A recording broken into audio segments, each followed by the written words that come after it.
hockey fans. It is your favorite Latinos coming to you directly after the Florida Panthers at Seattle Kraken game. My name is Erica Lindsay Ayala. I am your host of Locked on Kraken. I am joined by Armando Velez, your host of Locked on Panthers, and we are going to break down the Seattle Kraken for you coming up on this episode of Locked on Panthers, Locked on Kraken crossover episode.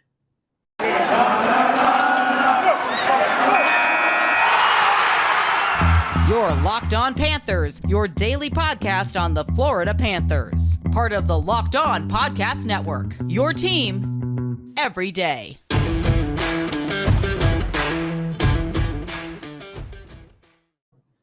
Armando, what's going on, homie? The Seattle Kraken, we just need to play the Florida Panthers every night. Sometimes this game doesn't make sense. I'll tell you one thing, that the Panthers have had a dream season. That's the best way that I could say it. A dream season after building off a foundational season last year with getting second place in the division, getting home ice against Tampa Bay, and even though they unfortunately lost in round one against Tampa Bay, and all the offseason acquisitions that they got, the start that they had, and then the whole start that they had at home, winning 11 to start and tying the all-time record for wins to start at home. And then Seattle comes in, Chris Driedger comes in, and only allows one goal against the Panthers, which I happened to be in person for that one. And then the streak is over for the Panthers against the expansion Kraken team, who many thought were going to be middle of the pack, but then the start that they had, these games were not easy outs for the Panthers, that's for sure. They didn't do it at home last time around, and then of course they didn't do it this time around. Different circumstances with Chris Driedger being placed in COVID protocol, so they weren't gonna face Chris Driedger at all in this one. So where did you go? No, I'm still here. I was just centering you. Okay, my bad. So yeah, Chris Driedger, he is in COVID protocol, and he was unable to play in this one. And then Philip Grubauer comes in, and he only allows one goal. So in two games, Philip Grubauer lets up three, but total 4 goals in these 2 games. And then the Florida Panthers, they just in both of these games, they just allowed too many odd man rushes the other way, and in both games they just couldn't figure out the Kraken, and it's just it's a little frustrating. So once again, this game doesn't make sense sometimes. It really is wild, coming in, and I was mentioning to you, while we were off air, that I have another crossover, or as I like to say, squadcast coming up with Ann Kimmel. And we were talking about, okay, well, what are these two teams going to look like matched up? And one of the things that Ann was saying is, well, if any team, but in this case, obviously Seattle, can be successful on the odd man rushes, then that might be a way to kind of thwart everything that Nashville was doing.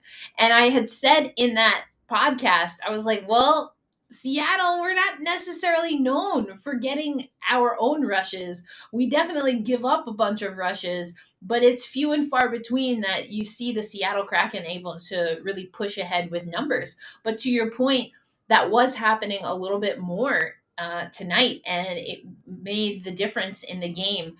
There was a little bit more tenacity on the puck and going to find the puck for the Seattle Kraken, which is something that, to your point, this is a team on paper that we were expecting to see middle of the pack. But one of the reasons that I would argue that they have not been that, Armando, is because they haven't been able to have that consistency. And even in this game, we saw, to your point, there was a lot of back and forth in this very game. And it was really just a battle of which team was going to take advantage.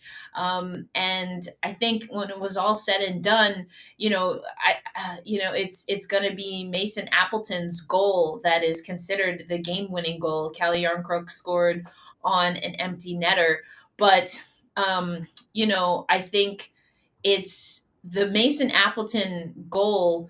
It was one of those where it was plenty of passes up the ice, and Mason was just able to find that slither of space where Florida kind of crept in and were sneaking over to the near post. And as soon as Vince Dunn saw that, he shuffled the puck over to Appleton, who shot it right away. And that is the type of Seattle hockey that you love to see, but unfortunately, we don't see very often. So whatever it is about the Panthers, I don't know. I don't know if this means that we have a budding rivalry, but at least for now, the Seattle Kraken certainly needed a win in so many ways. The playoffs are well out of reach for us, but just to figure out once again how to reestablish this franchise, I think this was a critical win for the Seattle Kraken. I also liked that again they had to take some hits and some punches,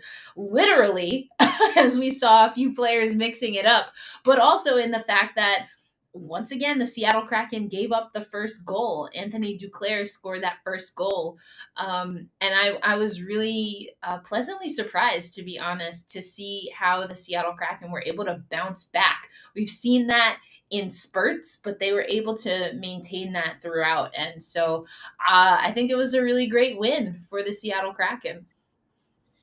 And even though they don't face the Panthers again this season, it's a little bit of something they could look back on when they say, "Oh, this is a team they faced twice, one of the top teams in the NHL," and saying, "Hey, this is a team that we had a little bit of confidence against this season, and it was a growing something of growth for this Seattle Kraken team that they say, hey, we matched up against these guys and we were able to beat them and say, hey, that's something great to look back on. And it's this game had two weird goals. The first one with Duclair that bounced off a Kraken skate, and then the third one by the Seattle Kraken, it was credited to Blackwell. That Yeah. was bounce all over the place, and then it looked like that his hand touched the puck in a forward motion, but then it just bounced off of his head and then into the goal. I'm like, okay, this game's officially drunk. So it was especially because that was a goal that was scored very quickly after the second. So it was like it rains, it pours for the Florida Panthers in that situation. Yeah, that was definitely a wild goal. And then he ends up like falling backwards. There was just like a stick that was out still, and he like falls over the stick, and so is like celebrating on the ice. But yeah, a wild play. And then you mentioned those two quick goals. I think it was like in 17 seconds of each other or something like that, which is a Seattle Kraken first. We're always talking about our first over here, but it was Yanni Gourde who scored that second goal in the second period for the Seattle Kraken, and then Blackwell right after him. That was Blackwell's fourth goal of the season. But I think what you see there, and it was a gritty, dirty kind of goal for Colin Blackwell. Again, not something that the Seattle Kraken do very often. And yeah, totally bounced right off of his head, which was hilarious. Whereas the Yanni Gourde goal was a snipe. That was a skilled goal for sure. So you saw a little bit of everything from the Seattle Kraken, including though that they gave up two goals after that. So you didn't get all of them back in the second frame, but almost nearly did. And we end the second period all tied up after the Seattle Kraken did a great job to pull ahead there. So at that point in time, what were you seeing from Florida where you were able to equalize the score? It's funny because before I do that, that goal to make it 2-1 was a little.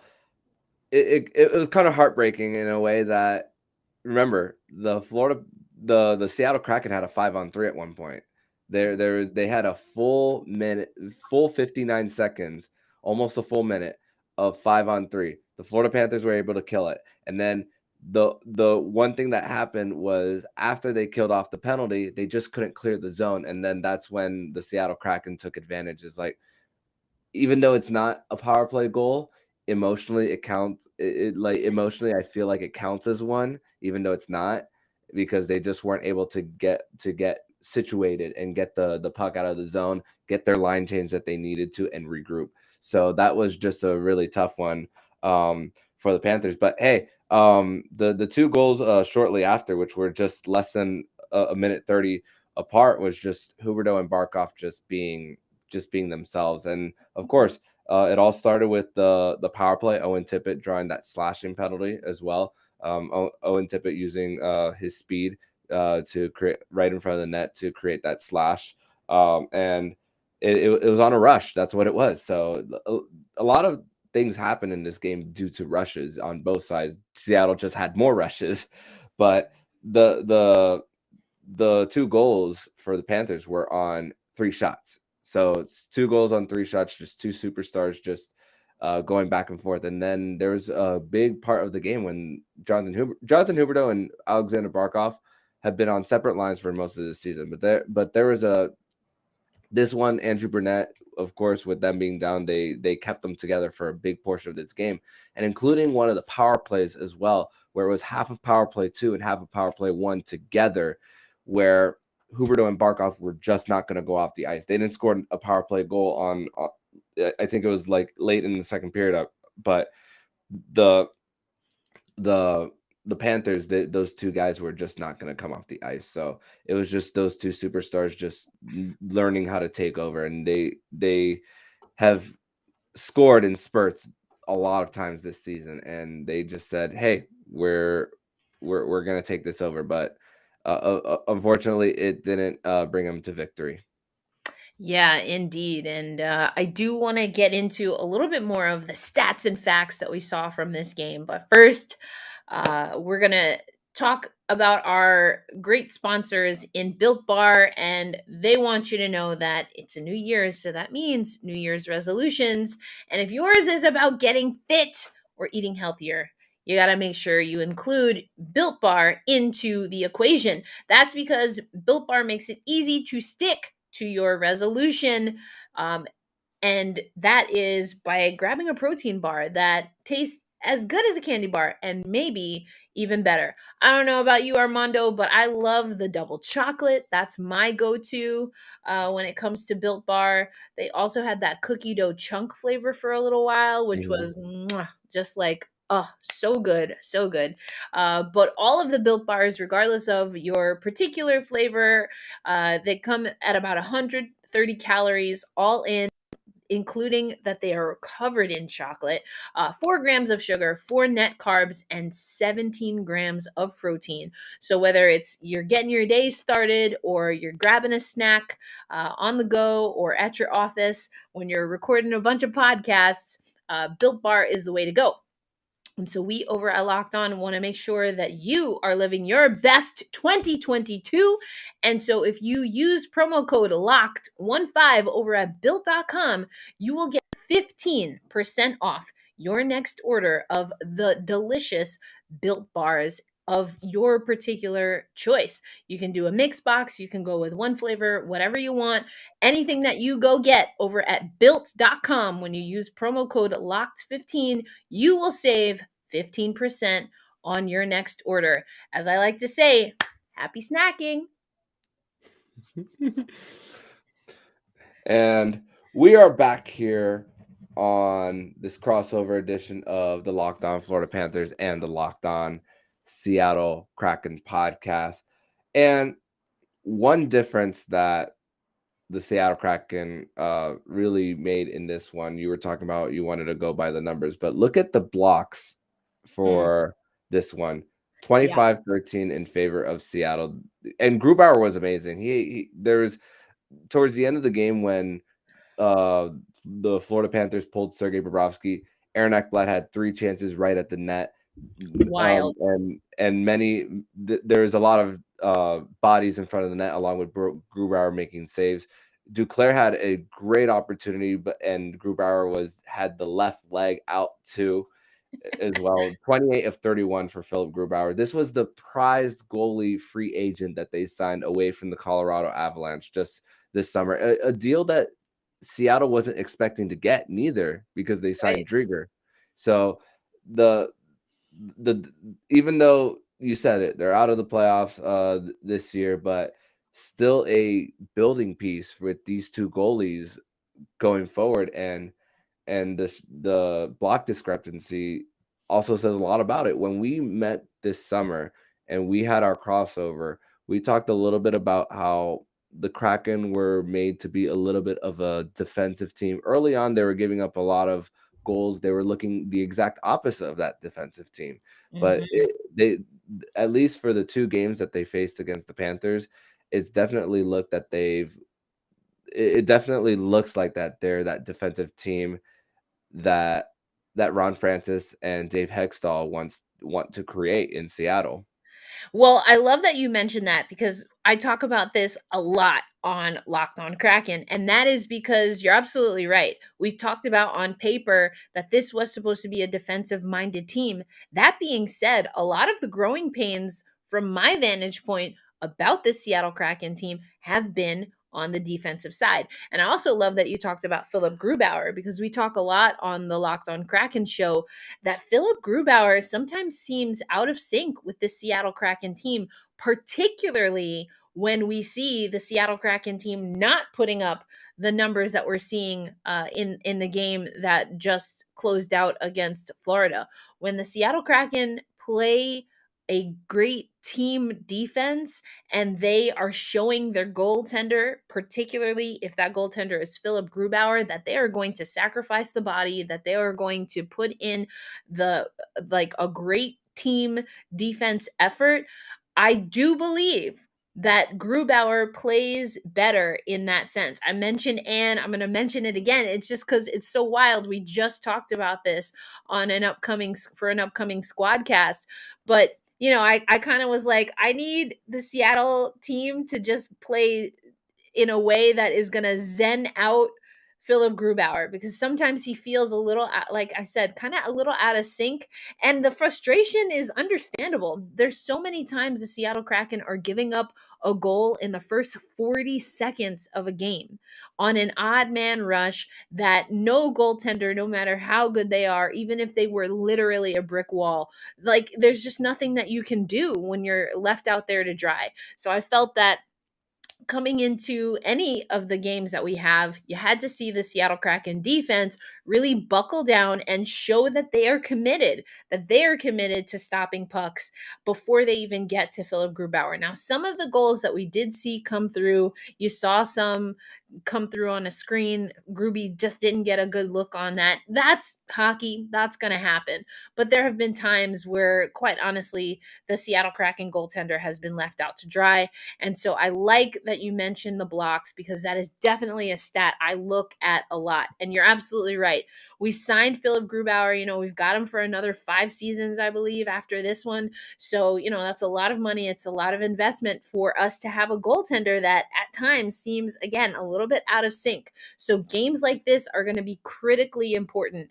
Unfortunately, again, Grubauer is putting up the grunt of the workload, which was not expected, to your point, when we knew we were getting Grubauer alongside Drieger. We were hoping to get a little bit more of an equitable share there. Unfortunately, Chris Drieger, he'll have 2 or 3 great starts, and then he's gone on the injured reserve twice and now is in COVID protocol. So although the season is basically a foregone conclusion, we're not making the playoffs. I was hoping we'd see more Drieger, because I do think he's earned more starts.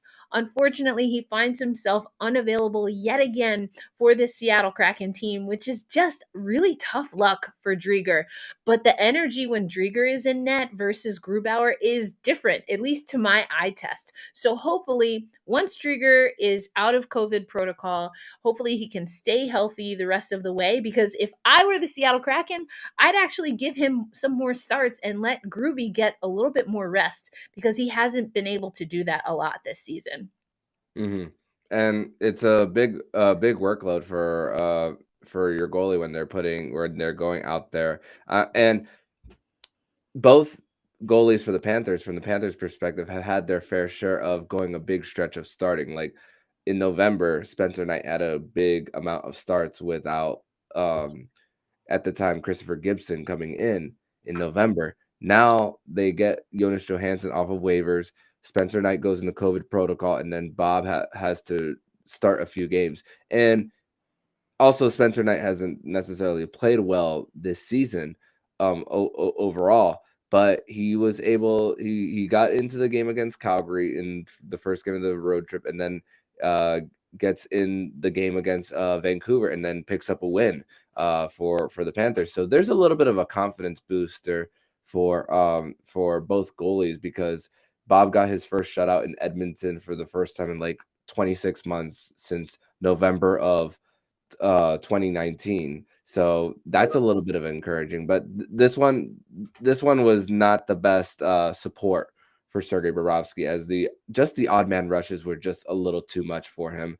And you talked about screens and not seeing pucks. That's hockey. I mean, that's what happened on the power play goal from Huberdeau. Barkov had an opportunity right at the net. The great thing about that goal was the Panthers were still able to retrieve the puck, work it around, and keep those Seattle Kraken on their toes, not getting them set. So by the time that Hubie launched the puck, it was behind the net, and Grubauer just wasn't able to react on that one.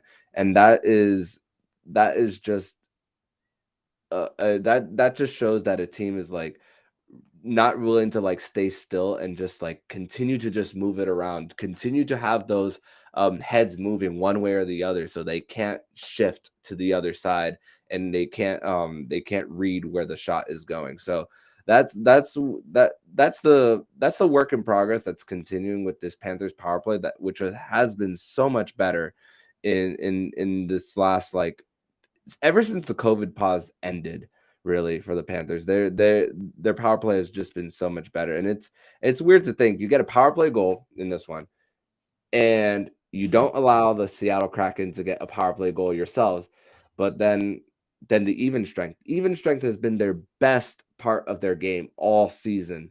And this is one of the rare times where even strength let the Florida Panthers down.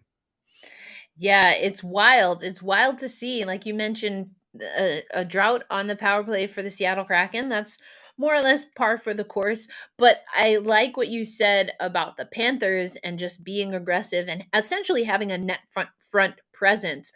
Well, that goal by Yanni Gourde, while it was a clinical strike by Gourde, which we know he's capable of, another thing that you'll see is that Ryan Donato and I believe it was Vince Dunn were putting in work in front, and they were agitating the defenders goal to the done even after. If you look at the playback, he's poking around. I didn't catch the number of the defender for the Florida Panthers, but he, like, is kind of like, Matt, we got that one, because he was being harassed in front because he was a net front presence. You saw Ryan Donato.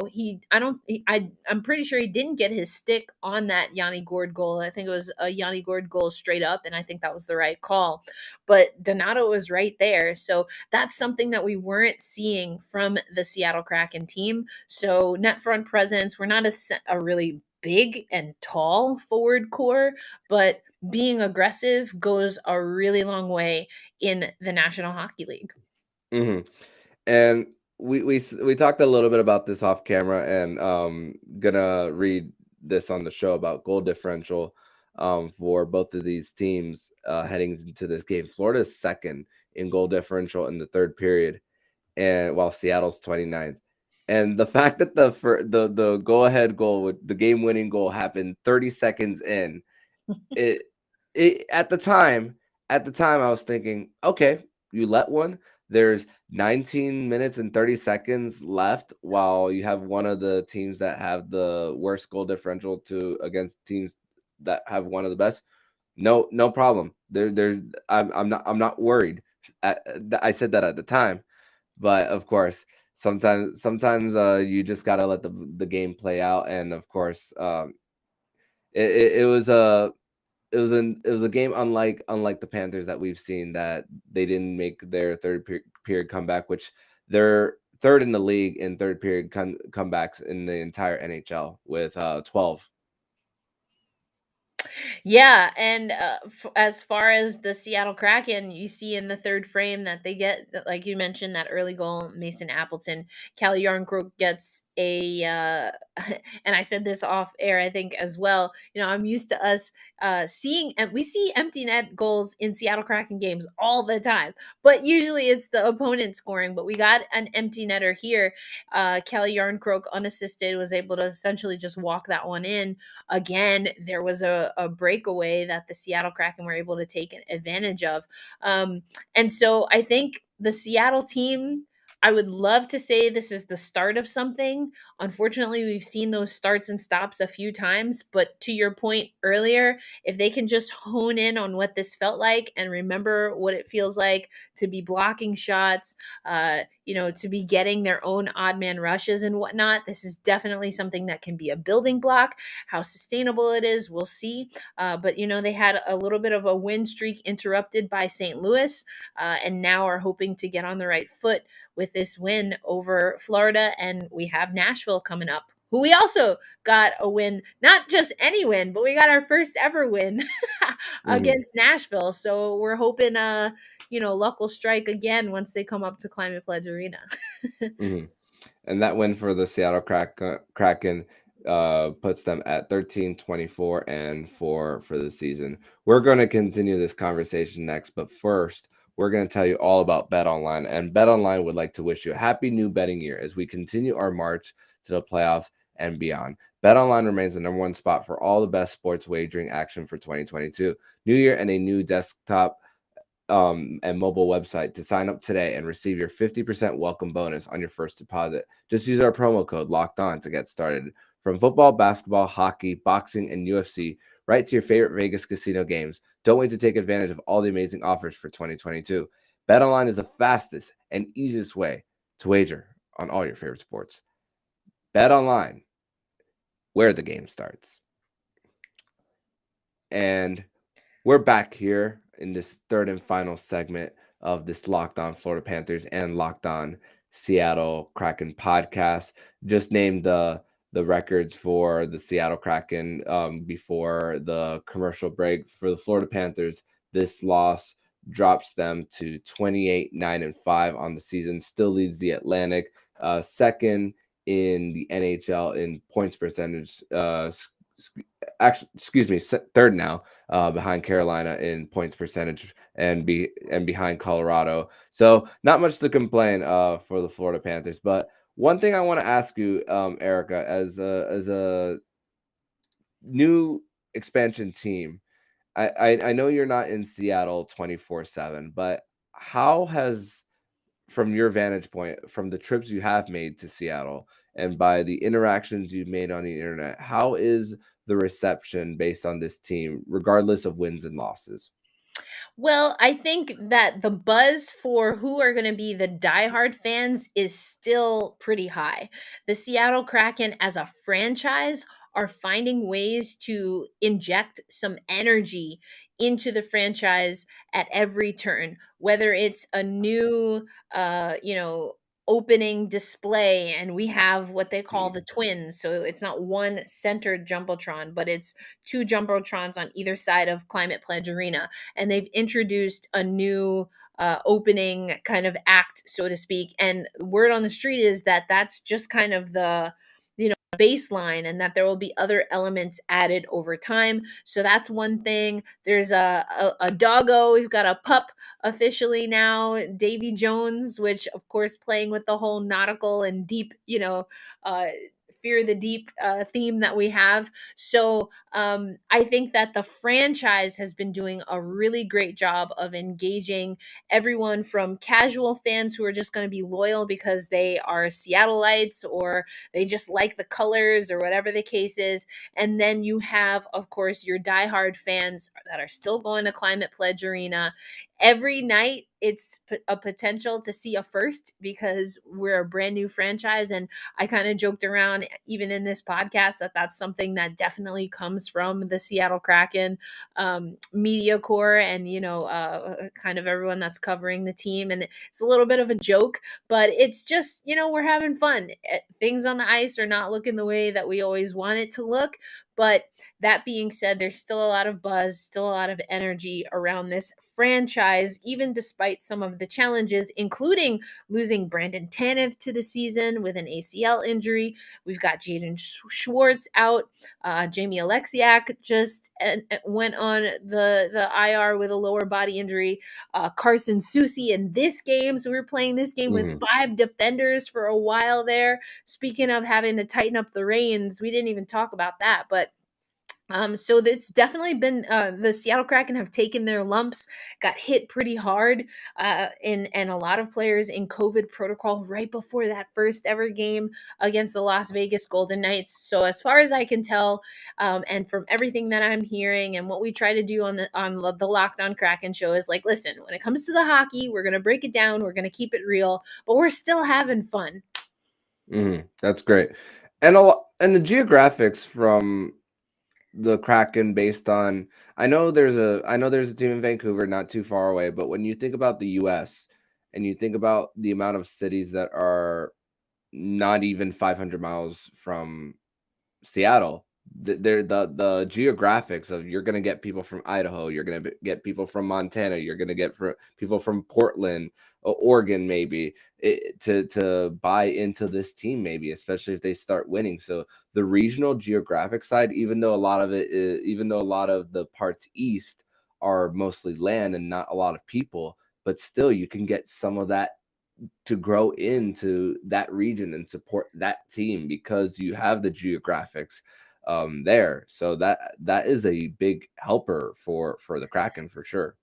Absolutely, and it has to be said that even outside of Seattle or even outside of Washington, the Pacific Northwest is a very distinct culture, and the Pacific Northwest knows hockey. While there hasn't been an NHL team or a team that's been eligible to compete for the Stanley Cup, excuse me, since the Seattle Metropolitans, the Seattle Kraken inherit a lot of hockey history in the area. And so early on the Locked On Kraken show, we've been able to break some of that down, including the women's game. Like the Seattle Metropolitans, the owners of that team in the early 1900s put together a women's hockey league so that the wives of the Seattle Metropolitans could not only learn the game but play the game. So that's kind of the history that the Seattle Kraken are embracing. And you move that to current, and Anne and I have been talking a lot about sled hockey, and there's an adaptive hockey program for the Seattle Kraken, and that the Seattle Kraken are running, I should say, through their Kraken community Iceplex. And so it's just all of these different ways that there are different touch points to hockey loving people, all ages, all genders, all races, all abilities, and of course there's also the LGBTQIA league and things of that. So there's pride games and whatnot. So again, the franchise and the team, uh, they go hand, and it's what's being done in the community to build community in the Pacific Northwest that makes it a little bit easier when the Seattle Kraken on the ice are not necessarily getting it done. That's awesome and happy for that community. So what's next for the Seattle Kraken as they after this win against the Florida Panthers? So up next, we have Nashville. Again, we were able to be successful early on in our very young inaugural season against Nashville and get that win on the road. So now they come to Climate Pledge Arena. The Seattle Kraken have been talking a lot about making it difficult for teams to play in CPA, Climate Pledge Arena. Again, that has not always been the case, and the Seattle Kraken are exercising some demons when it comes to how much they can protect their own home. But coming off of this win against Florida and knowing that they've been able to meet some success against Nashville, I think that hopefully that will build up some of the character that we want to see, some of that grit, some of that energy that the Seattle Kraken unfortunately often lack. I even joke around and say they should just, instead of doing like a light morning skate, they should skate a full, like at game pace period of hockey for the morning skate, so that maybe by the time we drop the puck the evening time, they're already like have tricked their bodies into the fact that they've already played one period of hockey. Mhm. Because that's how much of a slow start they are. But that's what we have coming up next. Obviously, we got, I guess, about a week ago, the new schedule, because there's no Olympic break for NHLers, even though Matty Beniers, our second draft pick, will be in Beijing. And so I'll be able to cover him there.